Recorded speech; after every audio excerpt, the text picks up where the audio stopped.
Comme je vous l'ai dit, Maléa, c'est vraiment un espace pour qu'on puisse échanger, se dire la vérité, se raconter nos vraies vies. Et je me suis dit, bon, c'est un petit peu lâche de ma part de vous demander ce qui se passe dans vos vies sans vous raconter la mienne. J'ai pas eu une vie difficile en tant que telle, mais je pense que j'ai des épreuves, comme tout le monde. Et j'aimerais commencer par l'épreuve qui m'a le plus marquée. L'épreuve qui m'a le plus marquée, je pense que c'est la perte de mon grand frère, Madi, à qui je fais des bisous. Je suis sûre qu'il est quelque part là-bas, dans l'au-delà. Et j'ai, le 28 mars dernier, écrit un texte sur les réseaux sociaux, chose que je fais très rarement. J'ai écrit un texte que j'ai appelé une lettre à mon frère. Et je vais vous lire ce texte tout de suite. Ça me permettra de pouvoir justement raconter cette histoire.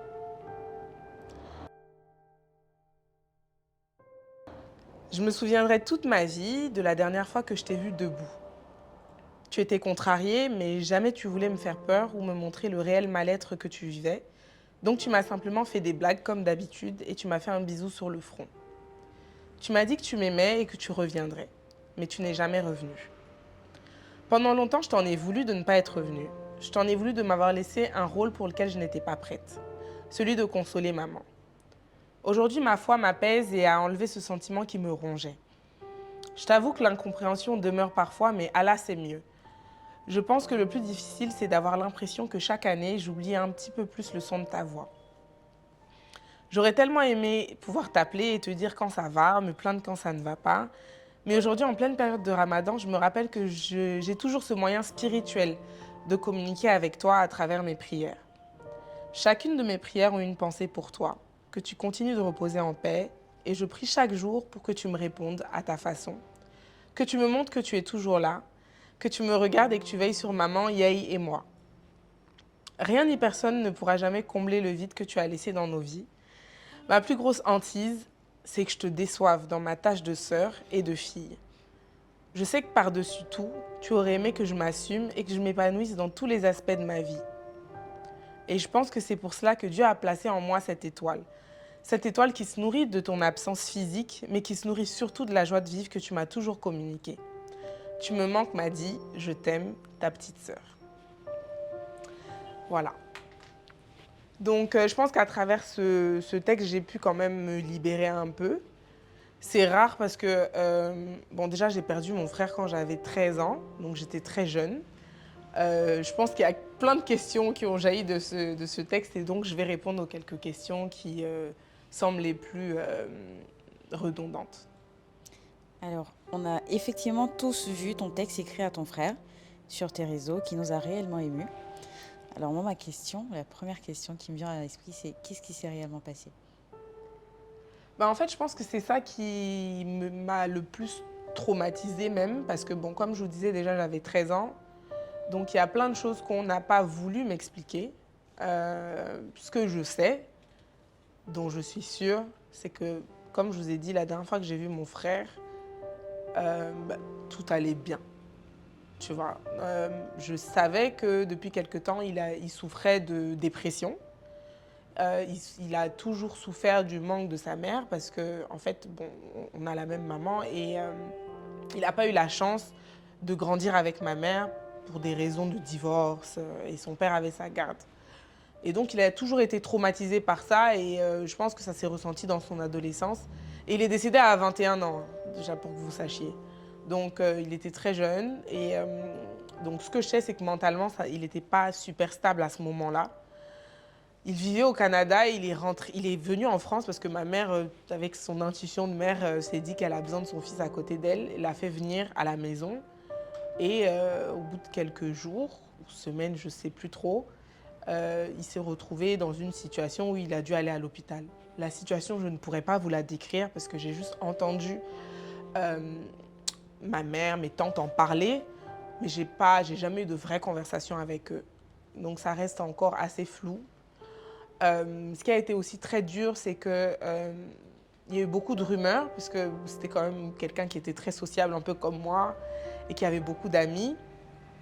Et donc j'avais aussi ce truc-là où j'ai entendu plein de rumeurs sur sa mort, des choses que je préfère même pas évoquer parce que j'espère que c'est pas le cas et je préfère garder une image positive de mon frère. En tout cas, Il s'est retrouvé à l'hôpital. Je suis allée le voir.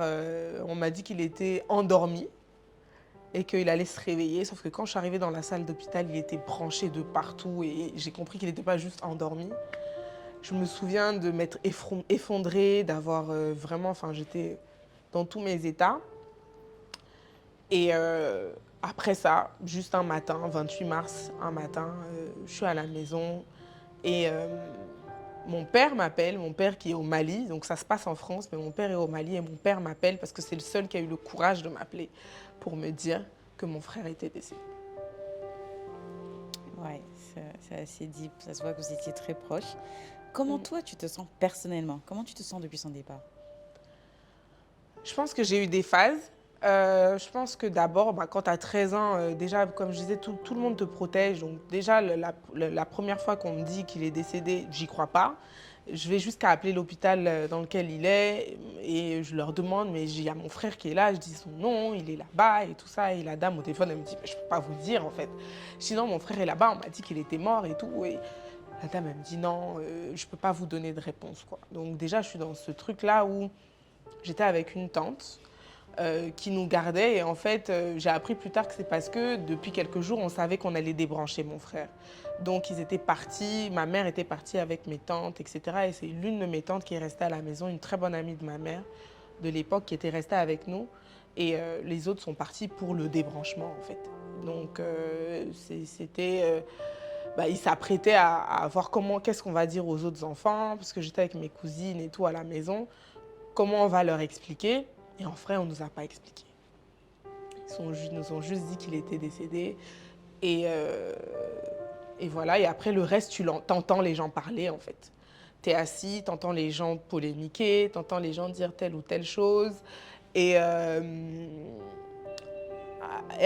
fait, t'es pas la priorité à ce moment-là. Parce que la priorité, c'est ta mère qui a perdu son fils. Donc, personne ne te calcule vraiment.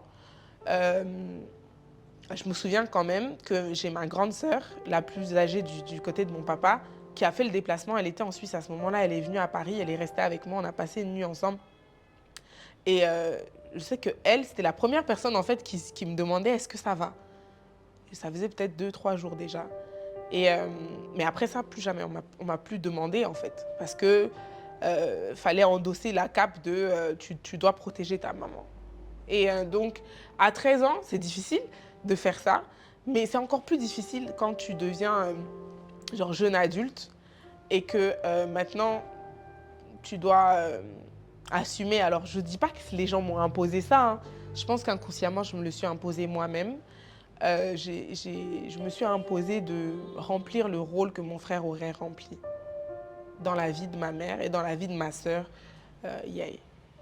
C'était justement ma prochaine question. C'était comment son départ avait impacté ta position dans la famille, tes responsabilités. Donc, est-ce que tout de suite, tu mûris, tu grandis, tu n'es plus la petite sœur, la petite fille, ou ça prend du temps quand même? Je pense que la chance que j'ai eue quand même, c'est que ma mère, elle a toujours été la maman de tout le monde. Donc, je suis la dernière de ma mère, mais j'ai jamais été traitée comme la dernière de ma mère. Ça, c'est ce que moi, je pense.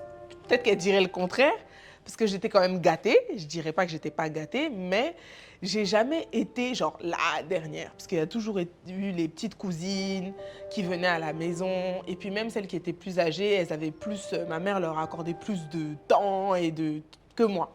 Parce qu'elle se disait, moi, j'ai déjà tout. Tu vois, moi j'ai ma mère qui est là, j'ai mon père qui est pas physiquement là, mais qui est très présent dans ma vie. Donc, en fait, j'ai pas de besoin.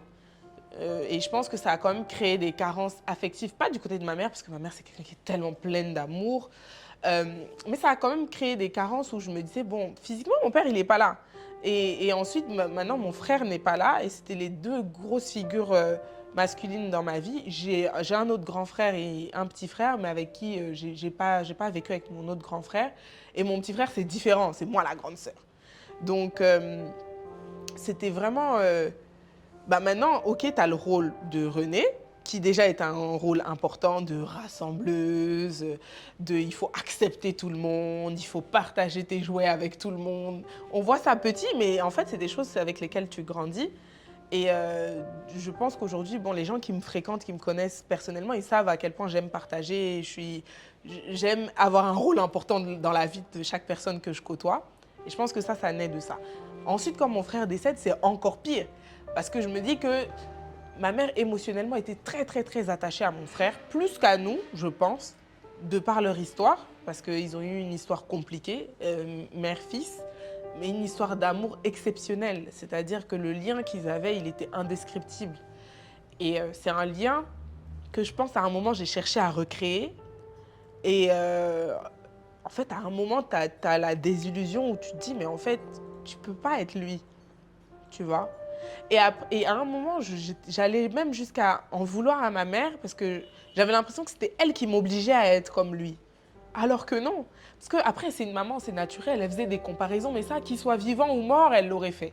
Tu vois. Elle le fait même entre ma sœur et moi. Oui, quand c'est Yaï, il fait pas ça comme ça. Mais ça, c'est les mamans. Mais quand elle fait ça avec un être qui n'est plus là, tu as l'impression qu'en fait, elle a... Je sais qu'une fois, je lui ai dit ça, elle m'en a beaucoup voulu. Je lui ai dit, tu aurais préféré que ce soit moi qui parte. Et ça, c'est horrible à entendre pour une maman. Parce qu'un enfant ne peut pas en remplacer un autre.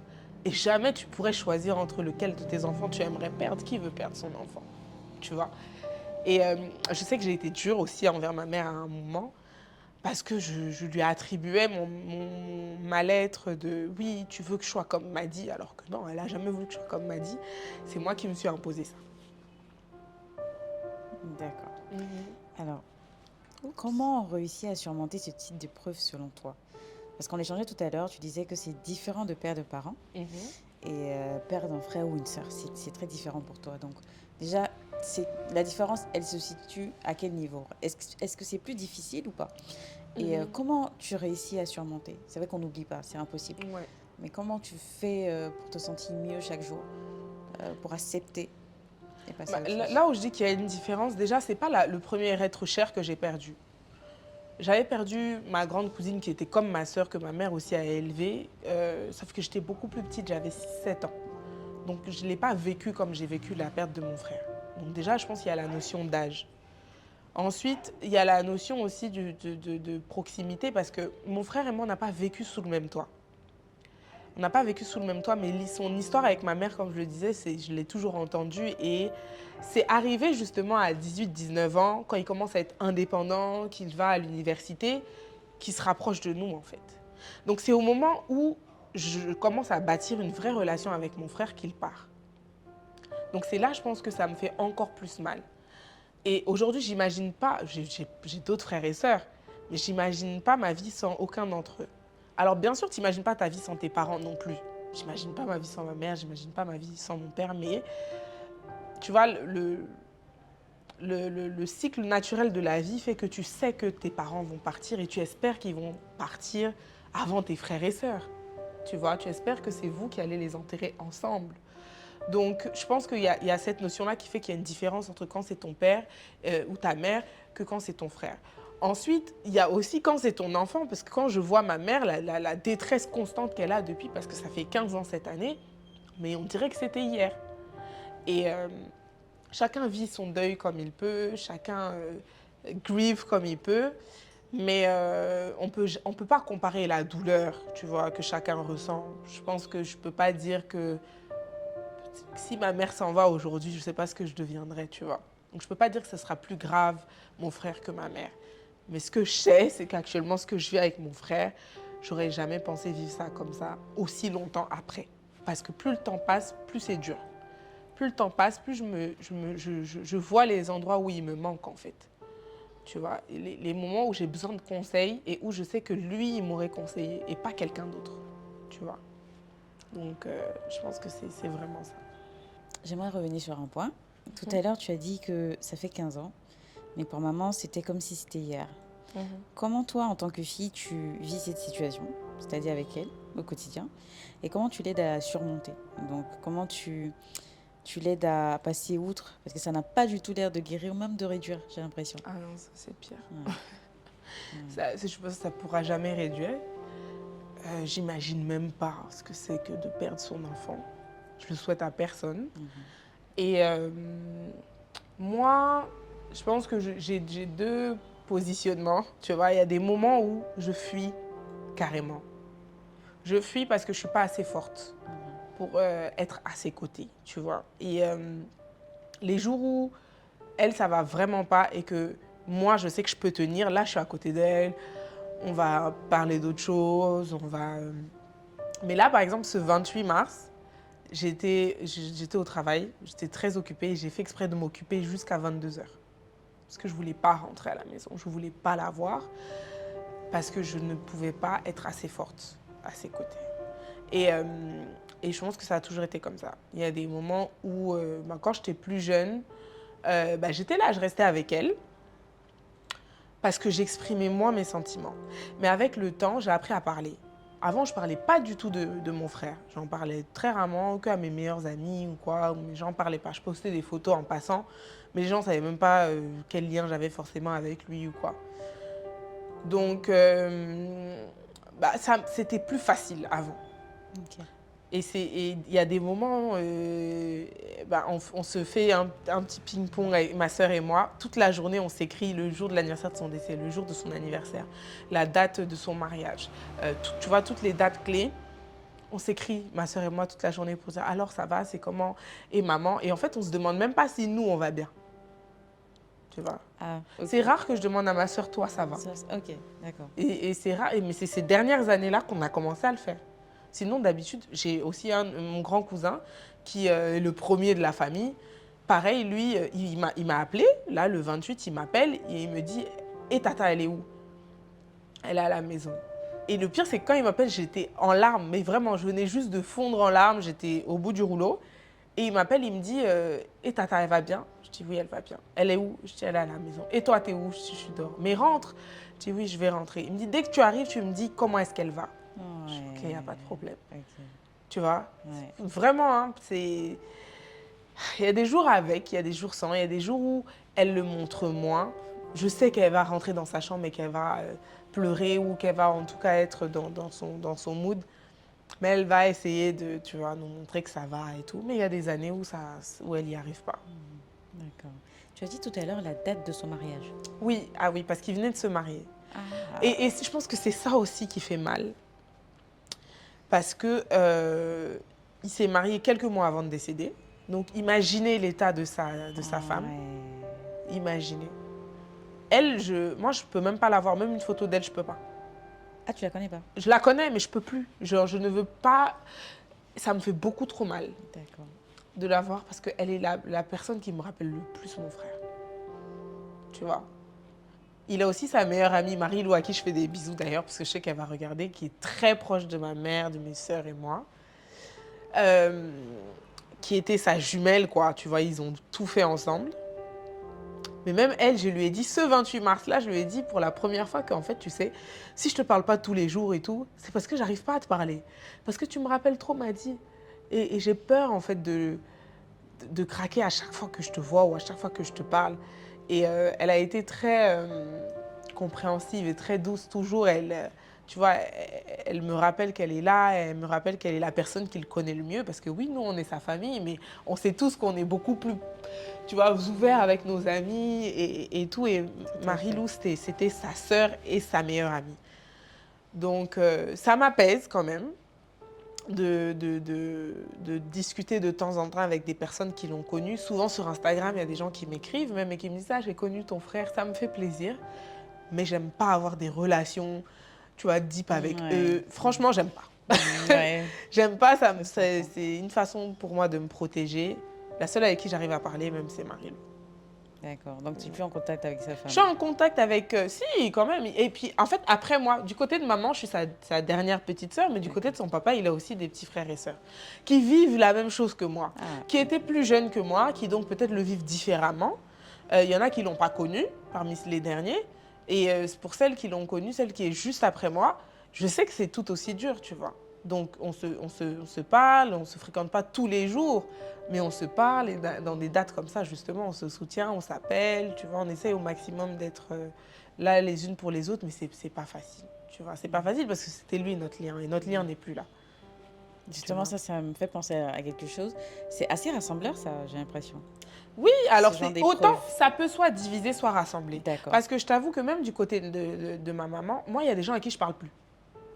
Depuis le décès, quand je dis parle plus, je les respecte, je dis bonjour, je truc, mais je n'ai plus de relation avec eux. parce que leur position pendant le décès, la manière dont ils ont soutenu ma mère ou pas, fait que j'ai telle ou telle position vis-à-vis Tout d'eux. à fait. C'est peut-être pas la meilleure façon de faire, mais tu as de la rancœur et tu as de l'incompréhension. Et c'est ce que je disais dans mon texte, c'est que tu en veux à tout le monde à un moment. J'en voulais à mon frère lui-même. Comment tu peux me dire tu reviens pas? J'en voulais à ma mère parce qu'elle m'a pas tout expliqué, tu vois. Je vous disais tout à l'heure que c'est flou. Je préfère dire que c'est flou parce que l'histoire qu'on m'a dite, je sais même pas si c'est vraiment ça. D'accord. Parce que j'étais tellement jeune que je veux pas affirmer que c'est ça. J'ai l'impression qu'ils voulaient tous me protéger, tu vois. Alors peut-être que c'est moi qui suis parano, parce que tu rentres dans une matrix où tu te dis, mais attends, est-ce que vraiment c'était comme ça? Et puis tu oublies aussi. Il y a des choses que tu penses te souvenir, mais en fait, ça ne s'est pas passé comme ça.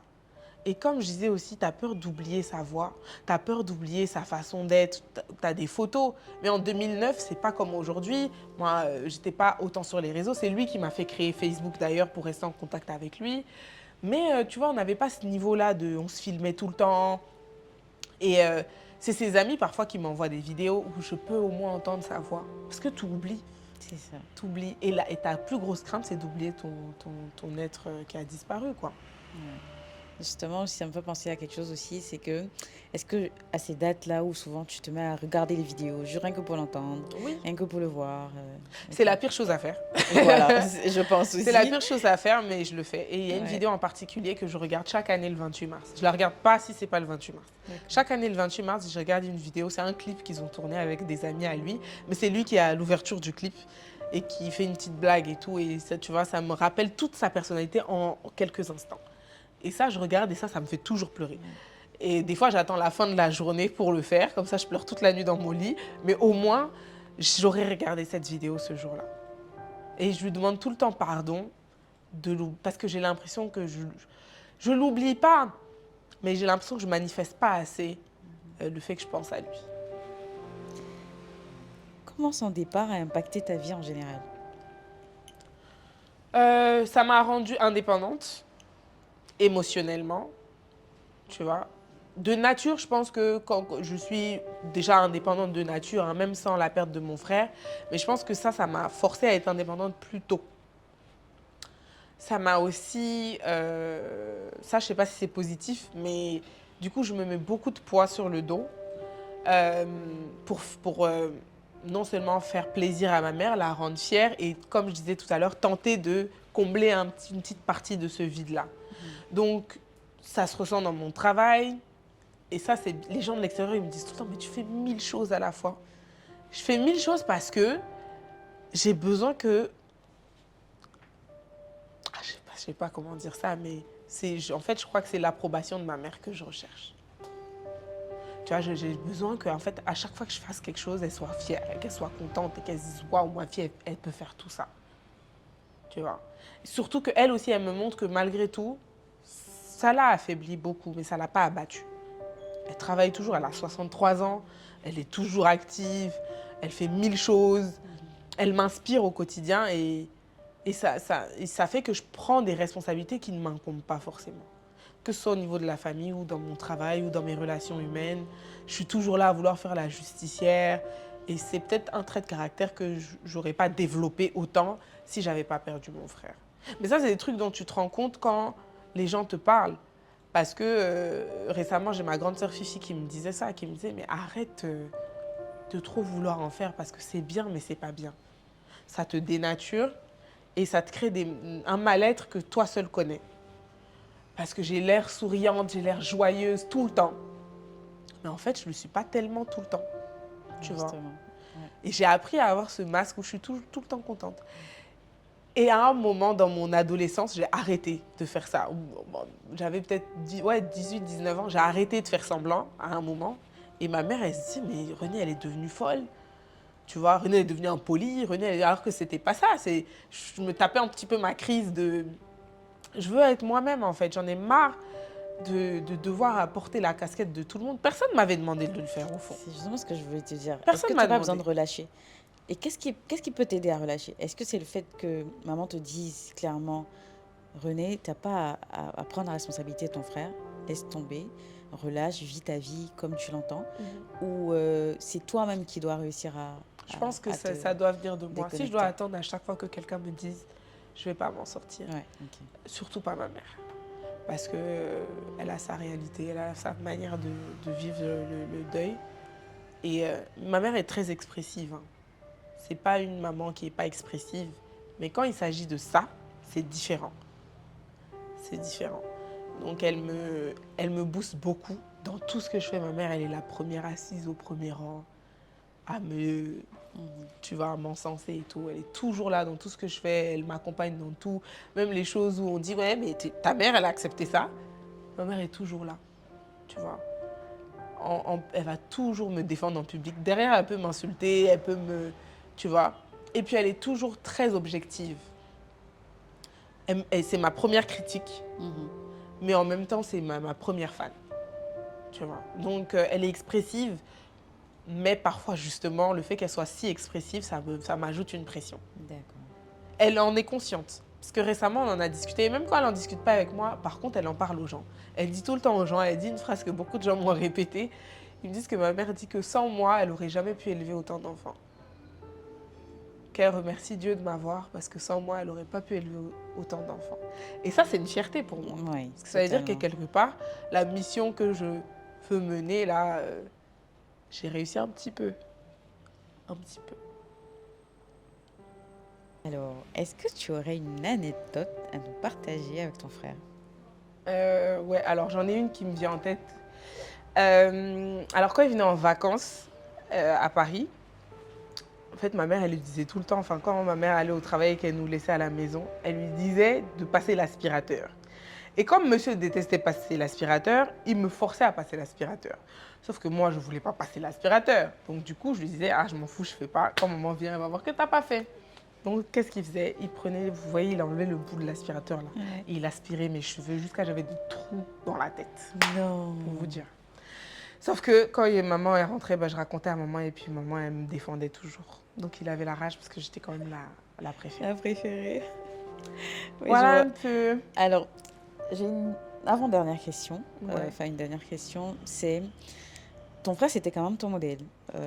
Est-ce qu'on peut dire que c'est ton modèle? Est-ce que... Franchement, on ne peut pas dire ça. Non, voilà, ok. Pourquoi? Parce qu'il n'était pas arrivé à un âge où je pouvais dire, voilà, il a accompli tant. Ok. Tu vois? Et aussi, on avait 8 ans d'écart. Donc, quand lui, je sais pas, par exemple, quand il a eu son bac, moi, je m'en souviens pas, je le calculais pas, je savais même pas qu'il avait son... Tu vois, non? Ok. Et il est décédé très jeune, à 21 ans. Le plus grand accomplissement qu'il avait fait, c'est de se marier. Tu vois? D'accord. Mais il n'avait pas encore terminé complètement ses études, tu vois? Donc, dire que c'était mon modèle, comme on l'entend comme ça, je dirais non. Par contre, c'était mon modèle dans sa façon d'être avec ma mère. Tu vois, là oui. Et dans ses relations humaines, parce que c'était quelqu'un, de ce que j'entends, hein, parce qu'encore une fois, je n'ai pas vraiment été témoin de tout ça. Après aussi, souvent je me dis, tu sais, les gens, quand les gens sont morts là, ils disent que du bien, Oui. tu vois. Ouais, Donc ok. je sais pas, je peux pas trier le vrai du faux. Mais en tout cas, on dit que du bien de lui. Donc machallah, j'espère que c'était vraiment le cas. Avec moi, c'était le meilleur grand frère au monde. Il a toujours été super attentionné, super gentil. Et comme je disais, même quand il était dans une passe difficile, il ne me l'a jamais montré. La dernière fois que je l'ai vu, il était vraiment, vraiment mal en point. Et c'est ce soir-là qu'il n'est plus jamais revenu. Il est allé à l'hôpital et tout, on ne l'a plus vu. Mais ce jour-là, encore dans son mal-être, il était super joyeux, toujours à communiquer de la bonne humeur, des bonnes ondes et tout ça, toujours à faire une blague. Donc en ça, oui, c'est mon modèle de positivité, tu vois. Et il a eu une vie très difficile, une enfance très difficile. Et je pense que peu de personnes auraient survécu mentalement à ce à quoi il a survécu. D'accord. Alors, un mot pour la fin? Un mot pour la fin, je pense qu'il faut parler à vos proches qui ont perdu quelqu'un, peu importe qui. Il faut leur donner la latitude de s'exprimer. Je m'adresse à moi aussi, hein, nous qui avons perdu un être cher, exprimons-nous aussi. Je pense que c'est pour ça aussi que j'ai voulu faire ce podcast parce que, comme je le disais dans l'intro, le but est qu'on puisse avoir vraiment des conversations vraies et libératrices. Je pense que c'est le mot-clé, tu vois. qu'on puisse se libérer. Et ça a une dimension thérapeutique. C'est pas facile d'aller forcément chez un psychologue. C'est coûteux en Afrique. C'est ça aussi il faut savoir. Quand mon frère est décédé, à un moment, j'ai voulu aller voir un psychologue. C'était en France. Il y a des associations, il y a des trucs, surtout quand tu es mineur. C'est gratuit. Mais ici aussi, je suis allée une fois chez un psychologue. Je pense que la séance, si je ne me trompe pas, c'était aux alentours de 20 000 de l'heure, je crois. Je ne suis pas très sûre. Mais tu vois, ce n'est pas tout le monde qui peut payer ça. Effectivement. Et dans toutes les couches de la société, on a besoin de parler. Donc, exprimez-vous, parlez à vos proches. C'est vrai que parfois, on a peur du jugement. On a peur d'avoir l'air faible. Parce que moi, c'était beaucoup ça. J'avais peur d'avoir l'air faible. J'avais peur qu'on se dise que je me victimise. On m'a déjà sorti ça une fois, un de mes proches, très proche, m'a dit ouais, parce que je lui ai reproché de justement ne jamais en fait me demander comment ça va et tout par rapport à mon frère. Et la personne m'a répondu que j'étais faible et que c'est pour ça, enfin que ça c'est l'éducation de ma mère, je suis faible et ça m'a beaucoup travaillé et à ce moment-là je me suis dit j'en parlerai plus. Et en fait, au contraire, je dois en parler. Et cette même personne, cette année, m'a appelée pour me demander si ça allait, comment je me sentais. Donc, c'était une petite victoire pour moi. Et surtout, ne pas se sentir victime, en fait. Ne pas se sentir victime et puis s'exprimer au maximum. Voilà. Donc, merci d'avoir suivi cet épisode. Vraiment, là, c'était René à cœur ouvert. C'était donc la lettre à mon frère. Le but est que vous puissiez aussi vous ouvrir autant à moi. Et la prochaine fois, c'est moi qui vais vous cuisiner sur mon canapé. Donc, suivez-nous sur toutes nos plateformes. Suivez-nous sur toutes nos... Suivez-nous sur toutes nos plateformes. Sur YouTube, sur Facebook, sur Instagram. On va aussi se mettre sur podcast et sur toutes les plateformes de streaming. Et voilà, on vous fait des bisous et c'est Maléa Podcast.